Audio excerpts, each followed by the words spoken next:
Good morning. This is the Agribusiness Report. I'm Brandon Blue. Field work for the 2014 harvest might be wrapping up, but the next step in the process, handling just under 14.5 billion bushels of corn, is still ongoing. When corn arrives at Smith Fertilizer and Grain's Albia location, it normally follows a very direct route. Yep, basically we'll pull onto our scales up there, pull it on to get a loaded weight. We'll take a probe from the back of the semi, in front of the semi, test it, determine the moisture and FM of it. From then we'll go ahead and redirect them down to our pit, and we can dump them there, and depending on whether it's wet corn, dry corn, we'll disperse it from where it goes. The final numbers aren't out yet, but USDA expects that farmers have harvested a record corn crop this year. Kyle Smith says the crop in his area has been substantial. Down here in Monroe and Appanoose County, it's been excellent, and just had a lot of slug of corn and beans come in.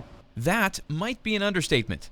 Smith is standing in front of a pile of 260,000 bushels of corn, which weighs about as much as the Eiffel Tower. He says it's unusual to have to pile corn outside.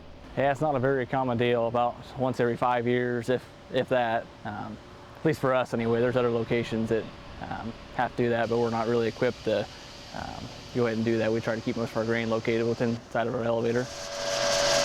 In an elevator, corn can be climate controlled and its quality can be monitored. Outside, it's exposed to the elements, but at this time of year, the elements act as a kind of cold storage. If it were warmer or wetter, the potential for all that corn to spoil would be a major concern.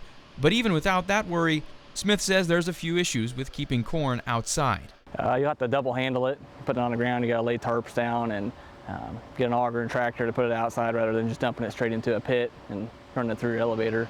Much of the corn will be bound for Cargill's corn processing plant in Eddyville, a little farther south. And Smith expects the post-harvest activity to taper off as the end of the year draws closer.